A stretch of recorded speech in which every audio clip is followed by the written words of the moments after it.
ಅವ್ರ ಮನೇಲಿ ಏನಕ್ಕೆ ಜೀಸಸ್ ಫೋಟೋ ಇದೆ, ಅವರು ಕ್ರಿಶ್ಚಿಯನ್ನ. ಕಣ್ಣಿಂದ ನೀರು ಬರುತ್ತೆ, ಏನೋ ವೈಬ್ರೇಷನ್.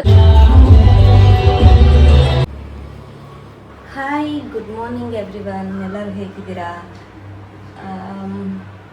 ಇವತ್ತು ತುಂಬ ಕೆಲಸ ಇದೆ. ಫಸ್ಟ್ ಥಿಂಗ್, ಡೆಂಟಲ್ ಕ್ಲಿನಿಕ್ ಹೋಗಬೇಕು. ಅದಕ್ಕೂ ನನಗೂ ಮುಗಿದಿರೋ ಸಂಬಂಧ. ಆಮೇಲಿಂದ ಈವ್ನಿಂಗ್ ಬಂದು ಒಂದು ಫಂಕ್ಷನ್ ಇದೆ. ಅದೇ ವಯಸ್ಸು ಏಜ್ ಅಟೆಂಡ್ ಮಾಡ್ತಾರಲ್ಲ, ಪ್ಯೂಬರ್ಟಿ ಫಂಕ್ಷನ್ ಇದೆ. ನನ್ನ ಲೈಫಲ್ಲೇ ಫಸ್ಟ್ ಟೈಮ್ ಹೋಗ್ತಾ ಇರೋದು. ಆ್ಯಂಡ್ ಫಂಕ್ಷನ್ಗೆ ಹೋದ್ರೆ ನಾನು ಕ್ಯಾಮ್ರೆಲ್ಲ ತೊಗೊಂಡು ರೆಕಾರ್ಡೆಲ್ಲ ಮಾಡೋಕ್ಕೆ ಸಿಕ್ಕಾಪಟ್ಟೆ ನಾಚಿಕೆ. ನೋಡೋಣ ಮಾಡ್ತೀನಾ ಇಲ್ವಾ ಅಂತ. ಇದೇ ನನ್ನ ಬ್ಯುಸಿ ಸ್ಕೆಡ್ಯೂಲ್ ಇವತ್ತು. ಕ್ಲಿನಿಕ್ ಹೋಗಿ ಬಂದು ಈವ್ನಿಂಗ್ ಫಂಕ್ಷನ್ ಅಟೆಂಡ್ ಮಾಡ್ತಾಯಿದ್ದೀನಿ.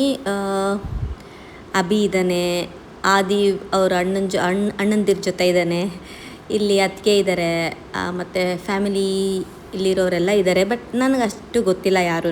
ಈ ಫಂಕ್ಷನ್ಗೆ ಹೆಂಗೆ ರೆಡಿ ಆಗಬೇಕು ಅಂತ ಗೊತ್ತಿಲ್ಲ, ಹಿಂಗೆ ರೆಡಿಯಾಗಿ ಬಂದಿದ್ದೀನಿ. ಬೆಳಗ್ಗೆ ಕ್ಯಾಪ್ ಹಾಕ್ಸ್ಕೊಬಂದು ಸಿಕ್ಕಾಬಟ್ಟೆ ಹಲ್ಲು ನೋವು, ಪೇನ್ ಕಿಲ್ಲರ್ಸ್ ತೊಗೊಂಡು ಹೆಂಗೋ ನಗ್ತಾ ಇದ್ದೀನಿ, ಪರವಾಗಿಲ್ಲ. ಪಾಪ ನಾನು ಈ ಫಂಕ್ಷನಲ್ಲಿ ಊಟಕ್ಕೆ ಬಿರಿಯಾನಿ 65 ಎಷ್ಟು ಸಖತ್ತಾಗಿದೆ ಅಂದರೆ ಚಾನ್ಸೇ ಇಲ್ಲ.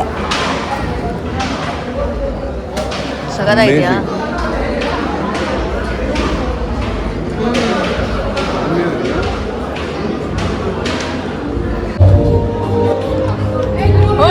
Mango, thank you. ಇರಿ ಕೈಲಿ ಇಟ್ಕೊಂಡಿಲ್ಲ, ಇರಿ. Wow, thank you Adil. Hi, ಈ ವಿಡಿಯೋ ಏನಕ್ಕಂದರೆ ಸ್ಪೆಸಿಫಿಕ್ಕಾಗಿ ಒಂದು ಕ್ಲಾರಿಫಿಕೇಷನ್. ತುಂಬ ಡೌಟ್ಸ್ ತುಂಬ ಜನಕ್ಕೆ ನಾನು ವೀಡಿಯೋ ನಮ್ಮ ಅತ್ತೆ ಮಾವನ ಜೊತೆ ವೀಡಿಯೋ ಹಾಕೋದ್ರಿಂದ ಅವ್ರ ಮನೇಲಿ ಏನಕ್ಕೆ ಜೀಸಸ್ ಫೋಟೋ ಇದೆ, ಅವರು ಕ್ರಿಶ್ಚಿಯನ್ನ, ಕ್ರಿಶ್ಚಿಯನ್ ಆದರೆ ನೀವು ಹೆಂಗೆ ಅವ್ರನ್ನ ಮದುವೆ ಆದ್ರಿ, ಲವ್ ಮ್ಯಾರೇಜ್ ಇಲ್ಲ ಅಂದರೆ ಕ್ರಿಶ್ಚಿಯನ್ ಹೆಂಗೆ ಮದುವೆ ಮಾಡೋದು, ತುಂಬ ಕ್ವಶನ್, ತುಂಬ ಡೌಟ್ಸ್. ನಾನು personal video, life style video ಹಾಕೋದ್ರಿಂದ ಇದನ್ನೆಲ್ಲ ಕ್ಲಾರಿಫೈ ಮಾಡೋದು ನಂದು ಜವಾಬ್ದಾರಿ. ಆ್ಯಂಡ್ ಅವರು ಆರೋಗ್ಯದ ಬಗ್ಗೆ, ಅವ್ರ ಕಣ್ಣಿನ ಬಗ್ಗೆ, ಅವ್ರು ಏನಕ್ಕೆ ಹಿಂಗಿದ್ದಾರೆ ಅಂತೆಲ್ಲ ಕೇಳಿದ್ರಿ. ಬಟ್ ಅವ್ರಿಗೆ ಹುಷಾರಿಲ್ಲ. ಆ್ಯಕ್ಚುಲಿ ನಾನು ಮದುವೆ ಆಗೋಕ್ಕಿಂತ ಮುಂಚೆಯಿಂದನೂ ಹುಷಾರಿಲ್ಲ. ಅವ್ರಿಗೆ ಏನಾಯಿತು ಹೇಗೆ ಅಂತ ಅತ್ತೆ ಪರ್ಮಿಷನ್ ಕೇಳಿಕೊಂಡು ಅತ್ತೆ ಬಾಯಿಂದನೇ ನಾನು ಆ ವಿಡಿಯೋನ ಮಾಡಿಸ್ತೀನಿ. ಬಿಕಾಸ್ ಅವ್ರು ಇಲ್ದಿರೋವಾಗ ನಾನು ಅವ್ರ ಬಗ್ಗೆ ಮಾತಾಡೋದಾಗಲಿ ಚೆನ್ನಾಗಿ ಬರೋಲ್ಲ. ಇನ್ ಕೇಸ್ ನಾನು ಏನಾದ್ರು ತಪ್ಪಾಗಿ ಹೇಳಿದ್ರೆ ಆ ವಿಡಿಯೋನ ಅವ್ರು ನೋಡಿಬಿಟ್ರೆ ಪ್ರಾಬ್ಲಮ್ ಆಗುತ್ತಲ್ಲ. ಸೊ ಫ್ಯೂಚರಲ್ಲಿ ಪ್ರಾಬ್ಲಮ್ನ ತಪ್ಪಿಸೋಕ್ಕೋಸ್ಕರ ಆ ವಿಷಯನ ತಡೆದ್ಬಿಡ್ತೀನಿ, ಇಲ್ಲ ಮಾತಾಡಲ್ಲ.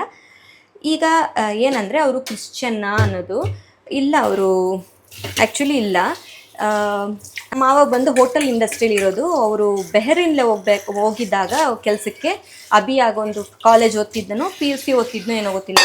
ಆವಾಗ ಅಲ್ಲಿ ಕ್ರಿಶ್ಚಿಯನ್ದು ಇನ್ಫ್ಲೂಯೆನ್ಸ್ ಆಗಿ ಮನೇಲಿ ಸ್ವಲ್ಪ ಕ್ರಿಶ್ಚಿಯನ್ ಫ್ರೆಂಡ್ಸ್ಗಳೆಲ್ಲ ಬಂದು, ಸೊ ಹಂಗೆ ಇನ್ಫ್ಲೂಯೆನ್ಸ್ ಆಗಿ ಅವ್ರು ಜೀಸಸ್ನ ಫಾಲೋ ಮಾಡೋಕ್ಕೆ ಸ್ಟಾರ್ಟ್ ಮಾಡಿದ್ರು. ಅವರೇನು ಕನ್ವರ್ಟ್ ಆಗಿಲ್ಲ, ಬಟ್ ಮನೇಲಿ ಜೀಸಸ್ ಫೋಟೋನ ಇಟ್ಕೊಂಡಿರ್ತಾರೆ. ಆದರೆ ಇದು ಮದುವೆ ಆಗಬೇಕಾದ್ರೆ ಈ ವಿಷಯ ನನಗೆ ಗೊತ್ತಿಲ್ಲ, ನಮ್ಮ ಮನೆಯವ್ರಿಗೆ ಗೊತ್ತಿಲ್ಲ. ನಿಮಗೆ ಗೊತ್ತು ನಮ್ಮ ಮನೇಲಿ ಹೆಂಗೆ ದೇವರು ದಿಂಡ್ರು ಪುನಸ್ಕಾರ ಪೂಜೆ ಅಂತೆಲ್ಲ ಇದು ಮಾಡ್ತಾರಲ್ವ, ಅವರೆಲ್ಲ ಖಂಡಿತ ಮಾಡ್ಕೊಡೋಕ್ಕೆ ಚಾನ್ಸೇ ಇಲ್ಲ. ಗೊತ್ತಿರಲಿಲ್ಲ ಆವಾಗ. ರೆಕಾರ್ಡ್ ಆಗ್ತಿದೆಯಾ ನೋಡೋದು? ಆಗ್ಲೇ ಒಂದು ವಿಡಿಯೋ ಮಾಡಿದೆ ಫುಲ್ಲು, ಆಯಿತಾ? ಫುಲ್ ಸ್ಟೋರಿ ಹೇಳಿ ಮುಗಿಸ್ದೆ, ಆನೇ ಮಾಡಿರಲಿಲ್ಲ. ಎಲ್ಲಿಗೆ ಬಿಟ್ನಪ್ಪ.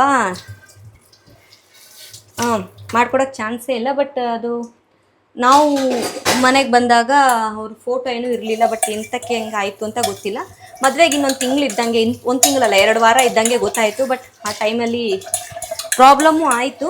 ಬಟ್ ನಾನೇ ಹೇಳಿದೆ, ಅವ್ರ ಪರ್ಸ್ನಲ್ ಚಾಯ್ಸ್, ಬೇಡ ಬಿಡಿ ಹಂಗೆ ಹಿಂಗೆ ಅಂತೆಲ್ಲ ಹೆಂಗೋ ಸಮಾಧಾನ ಮಾಡ್ಕೊಂಡು ಮದುವೆ ಆಯಿತು. ನಾನು ಇಲ್ಲಿ ಏನು ಹೇಳ್ತೀನಿ ಅಂದರೆ, ಇದು ರಿಲಿಜನ್ ಆಗಲಿ, ದೇವರು ದಿಂಡ್ರು ಅಂದ್ಕೊಂಡು ದೇವ್ರನ್ನ ಫಾಲೋ ಮಾಡೋದಾಗಲಿ, ಇದೆಲ್ಲ ಪರ್ಸ್ನಲ್ ಅಲ್ವಾ, ಯಾರು ಇದ್ರಲ್ಲೂ ಹೋಗಬಾರ್ದು. ಸೊ ನಾನು ಮದುವೆ ಆದಾಗ್ಲಿಂದನೂ ನಾನು ಅವರು ಇದಕ್ಕೆ ಹೋಗಲ್ಲ. ಆ್ಯಂಡ್ ಅವರು ನಂದು ಇದಕ್ಕೆ ಬರಲ್ಲ. ನೀನು ಪೂಜೆ ಮಾಡ್ಕೋತೀಯಾ ಮಾಡ್ಕೋ, ಇದು ಮಾಡ್ಕೋತೀಯಾ ಮಾಡ್ಕೊ ಅಂತ ಅವರು ಇದು ಮಾಡಿಬಿಡ್ತಾರೆ. ಇಂಟರ್ಫಿಯರ್ ಆಗಲ್ಲ, ನಾನು ಅವ್ರ ವಿಷಯಕ್ಕೆ ಇಂಟರ್ಫಿಯರ್ ಆಗಲ್ಲ. ನಮ್ಮ ಪರ್ಸ್ನಲ್ ಅಲ್ವಾ. ಆ್ಯಂಡ್ ನಾನು ಬೆಳೆದು ಬಂದಿರೋ ರೀತಿ ಇದು ಎಲ್ಲ ಸ್ವಲ್ಪ ಮ್ಯಾಚ್ ಆಗೋದು ಸ್ವಲ್ಪ ಕಷ್ಟ ಆಯಿತು. ಸ್ವಲ್ಪ ಅಲ್ಲ, ಜಾಸ್ತಿನೇ ಕಷ್ಟ ಆಯಿತು. ಬಟ್ ಎಲ್ಲನೂ ಇಲ್ಲಿ ಬರೆದ್ಬಿಟ್ಟಿರುತ್ತಲ್ಲ, ಯಾರು ಏನೇ ಪ್ಲ್ಯಾನ್ ಮಾಡಿದ್ರು ಏನೇ ಮಾಡಿದ್ರು ನಾವು ಇಲ್ಲಿಲ್ಲೇ ಈ ಟೈಮ್ಗೆ ಹಿಂಗೆ ಇರಬೇಕು ಅಂತ ಬರ್ಸ್ಕೊಬಂದಿರ್ತೀವಿ. ಹಂಗೆ ನಡೆದಿರೋದು, ಯೋಚನೆ ಮಾಡೋಕ್ಕೂ ಆಗಲ್ಲ. ಎಲ್ಲಿದ್ದಿದ್ದು ಹೆಂಗಿದೆ ಲೈಫ್, ಈಗ ಹೆಂಗಿದ್ದೀನಿ ನಾನು ಇಮ್ಯಾಜಿನೇ ಮಾಡೋಕ್ಕಾಗ್ತಿಲ್ಲ. ಎಲ್ಲ ಬರ್ಸ್ಕೊಬಂದಿದ್ದೀವಿ. And I am happy. ನಾನೆಲ್ಲ ಏನು ತೊಂದರೆ ಇಲ್ದಂಗೆ ಟಚ್ಚು ಏನು ತೊಂದರೆ ಇಲ್ದಂಗೆ ಎಲ್ಲನೂ ನಡೀತಾ ಇದೆ. ಆ್ಯಂಡ್ ನಾನು ರೆಸ್ಪೆಕ್ಟ್ ಮಾಡ್ತೀನಿ, ಈಚ್ ಆ್ಯಂಡ್ ಎವ್ರಿ ಒನ್ ಬಿಲೀಫ್ಗೆ ನಾನು ರೆಸ್ಪೆಕ್ಟ್ ಮಾಡ್ತೀನಿ. ಆ್ಯಂಡ್ ಅವರು ರೆಸ್ಪೆಕ್ಟ್ ಮಾಡಬೇಕು, ಮಾಡ್ತಾರೆ. ಆ್ಯಂಡ್ ನಮ್ಮ ಅಪ್ಪ ಅಮ್ಮ ಈ ವಿಷಯಕ್ಕೆ ಬರಲ್ಲ. ಮದುವೆ ಆದಮೇಲೆ ನಾನು ಫಸ್ಟೇ ಅವ್ರಿಗೆ ಹೇಳಿಬಿಟ್ಟೆ, ಅಲ್ಲಿಂದ ಅವ್ರಿಗೂ ಗೊತ್ತು, ಬಟ್ ಇಲ್ಲಿಂದ ಏನು ನಡೀತಿದೆ, ಏನಾಯಿತು, ಏನು ತಿಂದ್ರಿ, ಅದನ್ನೆಲ್ಲನೂ ನಾನು ಬಂದು ಅಮ್ಮನ ಹತ್ರ ಏನೂ ಆಗಲಿ ಅಪ್ಪನ ಹತ್ರ ಆಗಲಿ ಡಿಸ್ಕಸ್ ಮಾಡಲ್ಲ, ಏನೂ ಹೇಳಲ್ಲ. ಇನ್ ಕೇಸ್ ಹೇಳಬೇಕಾಗಿರೋ ವಿಷಯ ಆದರೆ ಮಾತ್ರ ನಾನು ಡಿಸ್ಕಸ್ ಮಾಡ್ತೀನಿ. ಹಾಗಾಗಿ ಏನೂ ಪ್ರಾಬ್ಲಮ್ ಇಲ್ಲದೇ ವಿಷಯಗಳು ಹೋಗ್ತಾ ಇದೆ. ನಮ್ಮ ಅಪ್ಪ ಅಮ್ಮ ಇಲ್ಲಿಗೆ ಬಂದರೆ ಇಲ್ಲೇನು ನಡೀತಿದೆ ಅಂತ ಅವ್ರು ಕಣ್ಣಾರೆ ಏನು ನೋಡ್ತಾರೆ ಅಷ್ಟೇ ಅವ್ರಿಗೆ ಗೊತ್ತಿರೋದು. ಮತ್ತೆ ಹೆಲ್ತ್ ಬಗ್ಗೆ ನಾನು ಇನ್ನೊಂದು ವಿಡಿಯೋ ಮಾಡ್ತೀನಿ. Thank you so much. ನಾನು ಎಲ್ಲಾದರೂ ಹರ್ಟ್ ಆಗಂಗೆ ಮಾತಾಡಿದರೆ ನನ್ನ ಕ್ಷಮಿಸಿ. ನನಗೆ ಇರೋ ಒಂದು ಇದು ನಾಲೆಡ್ಜ್ಗೆ ನನಗಿರೋ ಥರ ನಾನು ಮಾತಾಡಿದ್ದೀನಿ ಅಷ್ಟೇ. ನಿಮ್ದೇನಾದರೂ ಅಭಿಪ್ರಾಯ ಇದ್ದರೆ ಕಮೆಂಟಲ್ಲಿ ತಿಳಿಸಿ. Thank you so much. ಈಗ ಅಭಿ ಮನೇಲಿ ಏನಂದರೆ ಈ ಕಡೆ ದೇವಸ್ಥಾನಕ್ಕೂ ಹೋಗಲ್ಲ, ಆ ಥರ ಈ ಕಡೆ ಬಂದು ಇದಕ್ಕೂ ಹೋಗಲ್ಲ. ಜಸ್ಟ್ ಡಿಫ್ರೆಂಟ್ ಆಗಿರೋ ಒಂದು ವಾತಾವರಣದಲ್ಲಿ ಬೆಳೆದಿರೋ ಅಭಿಷೇಕ್. ಅದು ಅಲ್ಲದೆ UK ಹೋಗ್ಬಿಟ್ಟು ಬಂದು ಏನೋ ಒಂಥರ ಯಾವುದೂ ಒಂದು ಇದಿಲ್ಲ, ನಂಬಿಕೆ ಇಲ್ಲ, ದೇವರೇ ನಂಬಿಕೆ ಇಲ್ದಿರೋ ಒಬ್ಬ ಮನುಷ್ಯ ಆರತಿ ತಗೊಳಕ್ ಬರಲ್ಲ, ಕುಂಕುಮ ಇಟ್ಕೊಳಕ್ ಬರಲ್ಲ, ಏನು ಬರಲ್ಲ, ಪೂಜೆ ಮಾಡಕ್ ಬರಲ್ಲ. ನಿನ್ಗೆ ಹೆಂಗೆ ಚೇಂಜ್ ಆದೆ ಅಂದ್ರೆ ನನ್ಗೆ ಅಲ್ಲಿ ಹೋಗ್ಬಿಟ್ಟು ನನ್ಗೆ ಆ ಟೈಮ್ಲಿ ಒಂದು ಏನೋ ನಂಬಿಕೆ ಏನೂ ಇಲ್ಲ. ಆಕ್ಚುಲಿ ಒಂದಿನ ಅಮಾವಾಸ್ಯೆ ದಿನ ಅಮಾವಾಸ್ಯೆ ದಿನ 2014 ಫಸ್ಟ್ ಅಮಾವಾಸ್ಯೆ ನನಗೆ ಈ ಥರ ನೋಡಿ ಫಸ್ಟ್ ಟೈಮ್ ದೇವಸ್ಥಾನ ಎಲ್ಲ ಒಂದು ಪೂಜೆ ನಡೆಯುತ್ತೆ.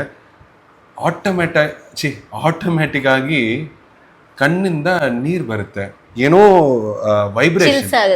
ವೈಬ್ರೇಷನ್, ಇದು ಗೂಸ್ ಪಂಪ್ಸ್ ಎಲ್ಲ ಏನೇನೋ ಆಗುತ್ತೆ. ಮೈ ಒಂದು ಜಿವ್ವಿನ ಏನೋ ಆ ಥರ ಒಂದು ವೆರಿ ವೆರಿ ಡಿಫ್ರೆಂಟ್ ಫೀಲ್.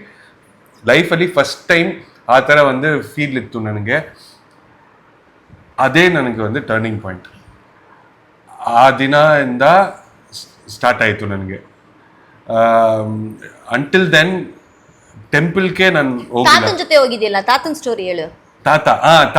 ಏನಂದ್ರೆ ಇವ್ರ ಅಪ್ಪ ಅಮ್ಮ ಇವನ್ನ ಬಂದು ಯಾವುದೇ ರೀತಿಲಿ ದೇವಸ್ಥಾನನೋ ದೇವ್ರು ದಿಂಡ್ರು ಅಂತ ಏನು ಮಾತಾಡಿಲ್ಲ.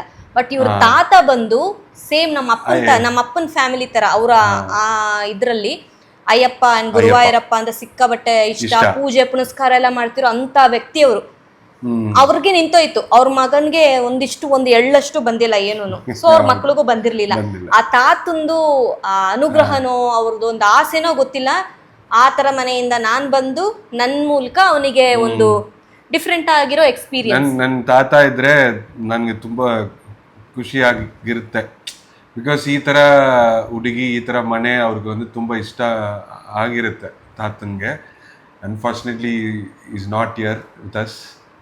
அண்ட் ஆமாம், அம்மு சொன்ன மாதிரி வந்து மேபி அது அந்த இது எல்லாம் வந்து ನನಗೆ ಬಂತು, ಎಲ್ಲ ಚೇಂಜ್ ಆಯಿತು. அந்த ಅಮಾವಾಸ್ಯೆ ದಿನದಿಂದ ಫುಲ್ಲ ನಾನು ಪ್ರೇಯರ್ ಮಾಡಕ್ಕೆ ಸ್ಟಾರ್ಟ್ ಮಾಡಿದೆ. ಇದು ಏನಿದೆ ದೀಪ ಹಚ್ಚಕ್ಕೆ ಎವ್ರಿ ಡೇ ಅಮ್ಮು சொல்லி கொடுத்துருக்கா. she taught me that. So ಅದೆಲ್ಲ ಒಂದು ಸ್ಟಾರ್ಟ್ ಮಾಡಿ ನನಗೆ ಒಂದು ಭಯಂಕರ ಡಿಫ್ರೆನ್ಸ್ ಆಯಿತು ಬಂತು. ಅದಕ್ಕೆ ಒಂದು ನನಗೆ ಏನಿದೆ ನಂಬಿಕೆ, ಭಕ್ತಿ, ದೇವರ ಭಕ್ತಿ, ನಂಬಿಕೆ ಒಂದು ಜಾಸ್ತಿ ಆಯಿತು. ಓಕೆ, ಪ್ರೇಯರ್ ಮಾಡಿದ್ರೆ ಎಲ್ಲ ಒಂದು ನಡೆಯುತ್ತೆ, ಫಾಲೋ ಮಾಡಿದ್ರೆ ಎಲ್ಲ ಒಂದು ಚೇಂಜ್ ಆಗುತ್ತೆ ಲೈಫ್, ಎಲ್ಲ ಒಂದು ಆಗಲೇ ಒಂದು ಚೇಂಜ್ ಆಯಿತು. ಆಮೇಲೆ ಜಾಸ್ತಿ ಪೀಪಲ್ ಒಂದು ಕೇಳಿದ್ದಾರೆ, ಸುಮ್ಮನೆ ಒಂದು ದೇವಸ್ಥಾನಕ್ಕೆ ಹೋಗ್ತೀರಾ? ಇಲ್ಲ, ನನಗೆ ಒಂದು ಇಷ್ಟಪಟ್ಟು ಹೋಗಿದ್ವಿ ಎಲ್ಲ ದೇವಸ್ಥಾನಕ್ಕೆ. 3-4 years ಮುಂಚೆ ಒಂದು ಸ್ಟಾರ್ಟ್ ಮಾಡಿದ್ವಿ ನಾವು ಈ ಥರ ಒಂದು ಟ್ರಾವೆಲ್ ಮಾಡೋಕ್ಕೆ. ದೇವಸ್ಥಾನ ಓನ್ಲಿ ಪ್ಯೂರ್ ಇದು ದೇವಸ್ಥಾನ ಟ್ರಿಪ್ಸ್ ಎಲ್ಲ ಒಂದು ಸ್ಟಾರ್ಟ್ ಮಾಡಿ ಫಸ್ಟ್ ನಮ್ಮದು ಏನಂದ್ರೆ ಪಾಲಕ್ಕಾಡು. ಇವ್ರ ತಾತನ ಅಪ್ಪನ ಟೈಮಲ್ಲಿ ಕುಲದೇವ್ರನ್ನ ಪ್ರೇಯರ್ ಮಾಡೋದನ್ನ ನಿಲ್ಲಿಸ್ಬಿಟ್ಟಿದ್ದಾರೆ. ನಮ್ಮ ಮನೇಲಿ ಏನಂದ್ರೆ ಕುಲದೇವ್ರನ್ನ ಫಸ್ಟ್ ಪೂಜೆ, ಎಲ್ಲರಿಗೂ ಹಂಗೇನೆ ಕುಲದೈವನ ಫಸ್ಟ್ ನಾವು ಪೂಜೆ ಮಾಡ್ಬೇಕಲ್ವಾ. ನಮ್ಮಪ್ಪ ಹೇಳಿದ್ರು, ನೋಡಮ್ಮ ನಿಮ್ಮ ಮನೇಲಿ ಸಿಕ್ಕಾಬಟ್ಟೆ ಏನೇನೋ ಪ್ರಾಬ್ಲಮ್ಸ್ ನಡೀತಿದೆ, ಇದಕ್ಕೆ ಫಸ್ಟ್ ಕುಲದೇವ್ರನ್ನ ಹೋಗಿ ನಮಸ್ಕಾರ ಮಾಡಿ ಪೂಜೆ ಮಾಡಿ ಅಂತ. ಇವ್ರು ಕುಲದೇವರೇ ಗೊತ್ತಿಲ್ಲ. ಒಂದು ಫಂಕ್ಷನ್ಗೆ ಹೋದಾಗ ನಮ್ಮ ಅಪ್ಪನೇ ಕೇಳ್ಕೊಂಡ್ರು, ಅವ್ರವ್ರದ್ದೆಲ್ಲ ಬಂದಿರ್ತಾರಲ್ಲ, ಕೇಳ್ಕೊಂಡು ಪಾಲಕ್ಕಾಡಲ್ಲಿದೆ ಅಂತಂದು ಹೋಗಿ ರಿಸರ್ಚ್ ಮಾಡಿ ಅವ್ರ ಮನೇಲಿ ಉಳ್ಕೊಂಡು, ಇವ್ರ ತಾತ ಮುತ್ತಾತ ಹುಟ್ಟಿದ ಮನೇಲಿ ನಾವು ಉಳ್ಕೊಂಡು. ಯಾರು ಹೋಗಿಲ್ಲ, ನನ್ನ ಅಪ್ಪನೂ ಹೋಗಿಲ್ಲ, ನೋಡಿಲ್ಲ. ಸೊ 2023 ಮಾರ್ಚ್ ಏಪ್ರಿಲ್ ಆ ಟೈಮಲ್ಲಿ ಒಂದು ಹೋಗಿ ಫಸ್ಟ್ ದೇವಸ್ಥಾನ ಅಲ್ಲಿ ಹೋಗ್ಬಿಟ್ಟು ಹಂಗಿಂದ ದೇವಸ್ಥಾನ ಹೋಗೋಕ್ಕೆ ಒಂದು ಸ್ಟಾರ್ಟ್ ಮಾಡಿದ್ವಿ. ಬಿಕಾಸ್ ಅಲ್ಲಿ ಹೋದರೆ ಲೈಕ್ ಪೀಸ್ ತುಂಬ ಒಂದು ನನಗೆ ಪರ್ಸ್ನಲ್ ಆಗಿ ಒಂದು ಫೀಲ್ ಆಯಿತು, ಸಿಕ್ತು ನನಗೆ. ಮೈಂಡ್ ಒಂದು ರಿಲ್ಯಾಕ್ಸೇಷನ್ ಎಲ್ಲ, ಲೈಫೇ ಚೇಂಜ್ ಆಯಿತು. ಆ್ಯಕ್ಚುಲಿ 23ಇಂದ ಪೂರ್ತಿ ಒಂದು ಚೇಂಜ್ ಆಯಿತು ನನಗೆ. ನೆಕ್ಸ್ಟ್ 24-25 ಒಂದು ಕರ್ನಾಟಕದ ಟ್ರಿಪ್ ಮಾಡಿದ್ವಿ. ಈ ವರ್ಷ ಕೇರಳ ಆಲ್ಮೋಸ್ಟ್ ಒಂದು 40+ ಟೆಂಪಲ್ಸ್ ಒಂದು ಹೋಗಿದ್ವಿ.